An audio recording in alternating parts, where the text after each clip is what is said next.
சிகரமும் கைகூட்டும் செஞ்சொல் பெருவாக்கும் பீடும் பெருக்கும் உருவாக்கும் ஆதலால் வானோர் மானைமுத்தனை காதலால் கூப்புவதும் கை. அனைத்துலக ஆன்மீக அன்பர்களுக்கு வணக்கம். 2025 மீன ராசி பலன்கள். மீன ராசி 2025 பலன்கள் எப்படி இருக்க போகுது? இந்த ராசி பலன் பார்க்கும்போது மீன ராசிக்காரங்க தான் அதிகமாக ராசி பலன் கவனிப்பாங்க. ஏன்னு கேட்டிங்கன்னா, இந்த காலகட்டங்கள் வந்து அவங்களுக்கு மன அழுத்தங்கள் அதிகமாக இருந்துகிட்ருக்கும். உங்களுக்கு மீன ராசி அப்படின்னு சொல்லும்போது 2 மீன்கள் ஒன்று வாழை கவ்வின ஒரு தோற்றம் அப்படிங்கிறது இந்த ராசி தத்துவத்தில் வந்து வடிவமாக கொடுத்துருக்காங்க.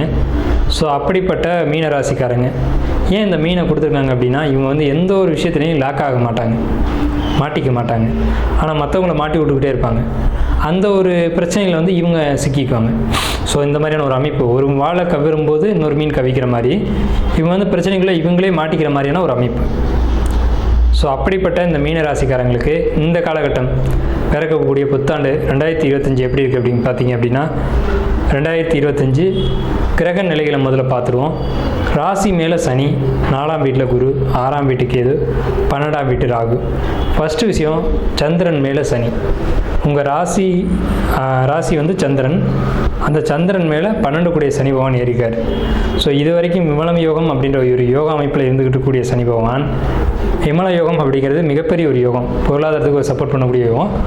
அந்த யோகா அமைப்பில் வந்து ராசி மேலே சந்திரன் மேலே சனி ஏறி நிற்கிறாங்க. ஸோ இதனால் என்ன ஏற்படும்னு பார்த்தீங்கன்னா, மனசுக்குள்ளே தேவையற்ற அச்சங்கள், தேவையற்ற குழப்பங்கள், ஒரு சோம்பல், லேசினஸ் இதெல்லாம் கொடுத்துரும், ஒரு கவலைகளை கொடுத்துரும். ஸோ இந்த மாதிரி காலகட்டங்களில் வந்து நீங்கள் வந்து ரொம்ப சுறுசுறுப்பாக ஆக்டிவாக இருக்கிறதுக்கான முயற்சிகளை செய்யணும். இப்போல்லாம் பார்த்தீங்கன்னா அப்படின்னா ரொம்ப லேட்டாகி தான் எழுந்திருப்பாங்க காலையிலேயே. ஸோ இந்த மாதிரி ஒரு விஷயம் வந்து நீங்கள் தாமதமாக எழுந்திருக்கீங்க அப்படின்றப்போவே உங்களுக்கு வந்து ஒரு சில கஷ்டமான சூழல்கள் தொடங்க ஆரம்பிச்சிடும். ஸோ அதுக்கெல்லாம் நீங்கள் இடம் கொடுக்கக்கூடாது. உங்களுக்கு வந்து 4ஆம் வீட்டு குரு என்ன சொல்லுது அப்படின்னு பார்த்தீங்கன்னா, 4ஆம் வீட்டுக்கு குரு வருவது ஒரு சுபத்துவமான ஒரு விஷயம், நல்ல விஷயம். ஸோ அந்த ஒரு அமைப்பு வந்து உங்களுக்கு குடும்பத்தில் சுப விஷயங்கள் நடக்கும் அப்படின்ற ஒரு அமைப்பு இருக்குது. குடும்பத்தில் என்ன மாதிரியான சுப விஷயங்கள் நடக்கும் அப்படின்னா, ஒரு காது குத்து, ஒரு பால் காய்ச்சறது, வீடு கட்டக்கூடிய ஒரு அமைப்பு, வீடு ஆரம்பிக்கக்கூடிய ஒரு விஷயம். 4ஆம் இடம்ன்றது வீடு, அங்கே குரு பகவான் இப்போ தான் என்ட்ரி ஆகுறாங்க. அப்போ ஒரு வீட்டை கொடுப்பாங்க, ஒரு நிலத்தை கொடுத்து நிலத்தில் வந்து வீடு கட்டுங்க அப்படின்ற ஒரு அமைப்பை வந்து இந்த காலகட்டங்களில் குரு பகவான் ஏற்படுத்தி கொடுப்பாங்க. இடமாற்றங்கள் இருக்குது, நீண்ட தூர பயணங்கள் இருக்குது, தொழில் ரீதியான பயணங்கள் இருக்குது, பயணங்கள் அலைச்சல்கள் அதிகமாக இருக்குது. ஆனால் நம்ம என்ன ஒரு அட்வைஸ் சொல்கிறோம் அப்படின்னம்னா, இந்த காலகட்டங்களில் உங்களுக்கு பயணங்கள் அதிகமாக இருக்குன்றப்போ பயணங்கள்னால தொந்தரவுகளும் இருக்குது, பயணம் சார்ந்த தொந்தரவுகள் இருக்குது. அன்டைமில் எங்கேயாவது போகிறது, அது தூக்கம் முழிக்கிறது, இதனால் தூக்கமின்மை பிரச்சனை ஏற்படுது. இந்த பயாலஜிக்கல் லாக்குன்னு சொல்லக்கூடிய தூக்கம் வந்து ஒரு குறிப்பிட்ட டைமுக்கு தொடங்கி குறிப்பிட்ட டைமுக்கு நீங்கள் வந்து ஒரு ரெகுலராக ப்ராக்டிஸ் பண்ணிட்டீங்கன்னா அந்த டைமுக்கு தான் தூக்கம் வரும். அந்த ஒரு பயோ கிளாக் வந்து உங்களுக்கு மாறிடும் இந்த காலகட்டங்களில். ஸோ அந்த ஒரு விஷயங்கள் மாறிடாமல் பார்த்துக்கோங்க. ஏன்னா அப்படி நீங்கள் மாற விட்டீங்க அப்படின்னா இந்த ஒரு 2 வருஷ காலகட்டங்கள் இப்படி தான் இருக்கும். இந்த ஒரு 6 மாதம் இப்படி பழகிட்டீங்க அப்படின்னா இது வாழ்நாள் முழுக்க அந்த ஒரு பாதிப்புகளை கொடுக்க ஆரம்பிச்சிடும். ஸோ திரும்பவும் நம்ம உடம்பை ரெக்கவர் பண்ணுறதுக்கு ரொம்ப நாளாகும். எது எப்படி இருந்தாலும் உடம்பு ரொம்ப முக்கியம் அப்படின்ற ஒரு விஷயத்தை மீனராசிக்கு நம்ம வந்து இங்கே இண்டிகேட் பண்ணுறோம். உடல் நலத்தில் கவனம் தேவை. நீங்கள் பயணமே போகிறதா இருக்கட்டும், நீங்கள் பயணம் போங்க, பயணத்தை வந்து யாராலையும் தடுக்க முடியாது. ஆனால் பயணத்தை பிளான் பண்ணிக்கோங்க. இந்த டைம்லேருந்து இந்த டைமுக்குள்ளே நான் இந்த இடத்துலேருந்து இவ்வளோ தூரம் போகிறேன் அப்படின்றத பிளான் பண்ணிக்கோங்க. உங்களுக்கு பயணத்தின் மூலமாக லாபம் நிச்சயமாக உண்டு, அதில் மாற்றமே இல்லை. அந்த லாபத்தை பார்த்துட்டு உடம்புக்கு எடுத்துக்காதீங்க அப்படின்ற ஒரு விஷயத்தை தான் நம்ம இங்கே முன்வைக்கிறோம். ஸோ அதுக்கேற்ற மாதிரியான அந்த பிளானிங் ஷெட்யூல் இதெல்லாம் போட்டுக்கோங்க. ஸோ நீங்கள் வந்து ரொம்ப தூரம் போகிறீங்க அப்படின்னா முன்கூட்டியே இங்கேருந்து எங்கே போகணும், எங்கே போய் எந்த இடத்துல தங்கணும் அப்படின்றதெல்லாம் ப்ரிப்பேர் பண்ணிக்கோங்க, பிளான் பண்ணிக்கோங்க. வெளியூர் பயணங்கள் அப்படின்னு சொல்லும்போதே உங்களுக்கு ஒரு நல்ல செய்தி கிடச்சிருக்கும். வெளிநாட்டு பயணங்களுக்கான வாய்ப்பு இருக்குது. மீனராசிக்காரங்க யாராவது வெளிநாடு போகணுன்னு ஆசைப்பட்டிங்கன்னா வெளிநாட்டு பயணம் இருக்குது. எச்சரிக்கை, வெளிநாட்டு பயணம் போகிறதுல கவனம் தேவை. ரொம்ப ரொம்ப ரொம்ப கவனமாக இருக்கணும். ஜோசியர் சொல்லிட்டாருன்னு நீங்கள் போய் எங்கே மாட்டிக்கிட்டிங்கன்னா யாராலையும் காப்பாற்ற முடியாது. நீங்கள் பாஸ்போர்ட்டு, விசா எல்லாமே கரெக்டாக வச்சுருந்தா மட்டும் கிளம்புங்க. அதுவும் ஜோசியர்கிட்ட கேட்காம இந்த காலகட்டத்தில் நீங்கள் வெளிநாடு போக வேண்டாம் அப்படின்றது என்னுடைய ஆணித்தரமான வாதம். ஏன்னா இந்த மாதிரியான காலகட்டங்கள் வெளிநாடு போய் தான் நிறைய பேர் சிக்கிறாங்க. அங்கே போய் சம்பாதிக்க முடியாமல் ரிட்டர்ன் வருது, இந்த மாதிரியான பிரச்சனைகள்லாம் வரும். ஸோ உங்களுக்கு இந்த டைமில் நீங்கள் பாஸ்போர்ட் மூவ் பண்ணீங்கன்னா அப்படின்னாலுமே கூட உங்களுக்கு அது வந்து சரியான ஒரு அமைப்பு காட்டாது. அப்படி மீறி போகணுன்ற ஒரு அமைப்பு வந்துருச்சு, தசாபத்திகள் கொடுத்துருச்சு அப்படின்னா ஜோசியர்கிட்ட அட்வைஸ் கேட்டுக்கோங்க. தப்பு இல்லை, நீங்கள் கேட்டுட்டு போகிறதுனால எந்த தவறும் இல்லை. ஆனால் கவனமாக செய்யுங்க. வெளிநாட்டு பயணம் உறுதி, ஆனால் கவனமாக இருங்க அப்படின்றதான் நம்முடைய அறிவுரை. அதே மாதிரி சுப காரியங்களுக்கு இடம் இருக்குது, திருமணத்துக்கான வாய்ப்பு இருக்குது, குழந்தைக்கான வாய்ப்பு இருக்குது. மீனராசிக்கார பெண்கள் கருத்தரிக்கிறதா இருந்தால் ரொம்ப ட்ரீட்மெண்ட்லாம் ரொம்ப பக்குவமாக கவனமாக பார்த்துக்கணும்.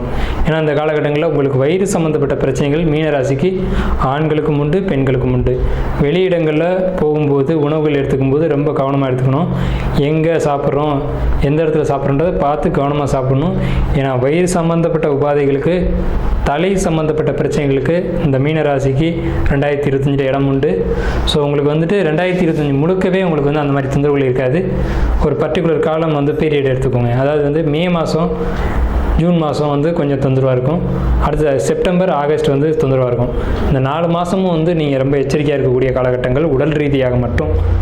வேறு பணம் சார்ந்தப்பட்ட விஷயங்களை பொறுத்த வரைக்கும் யாருக்கும் கொடுக்கவும் வேணாம், வாங்க வேண்டாம். கடன் வாங்குறதா இருந்தால் கரெக்டான இடத்துல வாங்குங்க. கரெக்டாக அந்த கொடுக்கல் வாங்கலாம் கரெக்டாக இருக்கணும். எந்த ஒரு காரணத்தை முன்னிட்டும் நீங்கள் யாருக்கும் ஜாமீன் கையெழுத்து போடக்கூடாது. உங்கள் வேலையை நீங்கள் பார்க்கணும். அதே மாதிரி மற்றவங்களை பற்றி கமெண்ட் அடிக்கக்கூடாது. அதே மாதிரி ஜாப்பை பொறுத்த வரைக்கும் மற்றவங்க வேலையில் நீங்கள் தலையிடக்கூடாது. உங்கள் ஜாப்பில் வேறு யாரும் தலையிடவும் ஒத்துக்கக்கூடாது. ஐடி ஃபீல்டில் இருக்கக்கூடியவங்களுக்கு ரொம்ப எச்சரிக்கையாக இருக்கணும். உங்களுக்கு வந்து வேலைகளில் தொந்தரவுகள் வரும், வேலை இழக்க வேண்டிய சூழல்கள் வரும். ஸோ இதை பார்த்துக்கோங்க. வேலையின்மை பிரச்சனை மீனராசிக்கு இந்த காலகட்டங்களில் உண்டு. அதே மாதிரி விவசாயம் பண்ணக்கூடியவங்க இருந்தீங்க அப்படின்னா விவசாயத்தில் உங்களுக்கு இந்த காலகட்டங்களில் பிரச்சனைகள், ப்ராப்ளங்கள் வரும். இப்போ வந்து மழை பெஞ்சிருக்கு, தண்ணி இருக்குது அப்படின்னு சொல்லிட்டு நீங்கள் ஒரு விஷயத்தில் இறங்குனீங்க அப்படின்னா ரொம்ப கவனமாக பார்த்துட்டு இறங்குங்க. ஏன்னா இந்த காலகட்டங்கள் உங்களுக்கு லாபத்தை காட்டிலும் நஷ்டத்துக்கு ஒரு வாய்ப்பு உண்டு. ஸோ யாராவது பசுமாடு வளர்க்குறவங்க இருந்தீங்க அப்படின்னா, மீனராசிக்காரங்க இருந்தீங்க அப்படின்னா நீங்கள் வளர்க்க வேண்டாம் இந்த காலகட்டங்களில். ஏன்னா பசுமாடு அப்படிங்கிறது மீனராசிக்கு 2025 தொந்தரவுகளை தான் கொடுக்கும். லவர்ஸ் பொறுத்த வரைக்கும், லவ் பண்ணிகிட்டு இருக்கவங்களை பொறுத்த வரைக்கும் காதலில் பிரச்சனை வர்றது உறுதி, மாற்றமே இல்லை. அது பிரேக்கப் ஆகிற அளவுக்கு போகலாம். ஆனால் நீங்கள் ஜோசிகளை அப்பப்போ அணுகி கேட்டுக்கோங்க.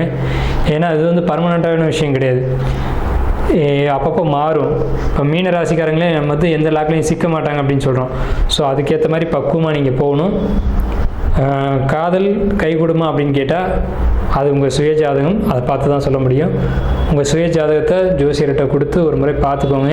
ஏன்னா இந்த காலகட்டங்கள் கொஞ்சம் நெருக்கடியாக கோச்சார கிரக அமைப்புகள் இருக்குது. ராசி மேலே சந்திரன் மேலே சனி அப்படிங்கும்போது குழப்பமான காலகட்டம். நீங்களாக எந்த முடிவு எடுக்கக்கூடாது. மீன ராசியை பொறுத்த வரைக்கும் குருமார்களுடைய சப்போர்ட் எப்போவுமே வேணும். அது எந்த குருமாராக வேணாலும் இருக்கலாம். ஏன்னா அது குருவினுடைய வீடு, குருவினுடைய கடைசி வீடு, 12வது வீடுன்னு சொல்லக்கூடிய வீடு, மோட்சத்தை சுட்டி காட்டக்கூடிய வீடு. மோட்சத்தை யார் கொடுக்க முடியும்? குருமார்கள் தான் கொடுக்க முடியும். ஞானிகள் படிப்பதில்லைன்னு சொல்லியிருக்காங்க. அப்போ ஞானிகள் அப்படின்னா யாருங்க? ஆதிசங்கரர், ராகவேந்திரர், இந்த மாதிரி ஞானிகளுடைய தொடர்பு உங்களுக்கு எப்போவுமே இருந்துச்சு அப்படின்னு சொன்னால் உங்கள் வாழ்க்கையில் வர வேண்டிய கஷ்டங்கள்லாம் விலகி காணாமையே போயிடும். அது இப்படி ஒரு விஷயம் வர வேண்டிய விஷயமே. கர்மாவை யார் வந்து தடுக்க முடியும்னு கேட்டால் ஒரே ஒரு ஆள் தாங்க, குருமார்கள் மட்டும்தான் தடுக்க முடியும். வேறு யாருனாலையும் தடுக்க முடியாது. மீனராசிக்கு நம்ம சொல்லக்கூடிய பரிகாரமே அதுதான். குருமார்களுடைய தொடர்புகள் இருந்துச்சுன்னா துண்டிச்சிடாதீங்க, தொடர்ந்து பயணிங்க. ஆனால் ஒரு குருவை வந்து தொடர்ந்து பயணிக்கிறது அப்படின்றது சாதாரண விஷயமே இல்லை. அதுதான் உண்மை. எப்போவுமே குருமார்களுடைய வழிபாடு அப்படிங்கிறது உங்களுடைய வலது தோளிலிருந்து பேசக்கூடிய ஒரு அமைப்பு. ஸோ ஒரு குருவை எடுத்துக்கிட்டு அவங்க வந்து உங்கள் குடும்பத்துக்குன்னு ஒரு குருமார் இருப்பாங்க. அதே மாதிரி ஒரு மதத்துக்குன்னு ஒரு குருமார் இருப்பாங்க. இவங்களுடைய ஃபாலோஅப் இந்த மீனராசிக்கு இந்த காலகட்டங்களில் 2025ஆம் ஆண்டு அதிகமாக தேவை. இந்த சப்போர்ட் வந்து ரொம்ப அதிகமாக தேவை. ஸோ நானாக எடுத்தேன் கவுத்தேன் எந்த ஒரு காரியத்தையும் செய்யாமல் அவங்களுடைய தொடர்புகளோடு நீங்கள் பயணிச்சிங்க அப்படின்னா உங்களுக்கு ரொம்ப நல்லாயிருக்கும் அப்படின்ற ஒரு அமைப்பு வந்து மீனராசிக்கு உண்டு. மீனராசிக்கு பெரிய பாதிப்புகள் எதுவும் இல்லை. எச்சரிக்கையாக இருக்க வேண்டிய விஷயங்கள் மட்டும் தான் நம்ம சொல்லியிருக்கோம். ஜாமீன் கையெழுத்து, கடன் கொடுக்கறது, வாங்குறது. அதே மாதிரி ஒரு ப்ராப்பர்ட்டி வாங்கும்போது கவனமாக வாங்கணும். ஒரு புதிய தொழில்கள் தொடங்கக்கூடாது. தொழில்கள் தொடங்கியிருந்தீங்கன்னா டல்லாக இருக்கும், அதை அப்படியே மூவ் பண்ணணும். உடனே வந்து டல்லாக இருக்குன்னு சொல்லிட்டு கடனை வாங்கிட்டு கூடாது. கடன் வாங்கி உடனே பண்ணுறேன், ஏன்னா உங்கள் ஜாதகத்தில் அப்படி ஒரு தசாபத்தி போக மாட்டிருக்கும் தொழிலை விரிவுபடுத்துகிற மாதிரி. ஆனால் இங்கிட்ட கோச்சாரத்தையும் நம்ம பார்க்கணுமா இல்லையா? கோச்சார கிரகங்கள் சரியாக இல்லாத போது அதுக்கேற்ற மாதிரி நம்ம நெளிவு சுழிவாக போக கற்றுக்கணும். அதுக்கு ஒரு ஜோசியருடைய சப்போர்ட் கண்டிப்பாக வேணும். அந்த குருமார்கள்னு சொன்ன இடத்துல ஜோசியர்களையும் வைக்கணும்.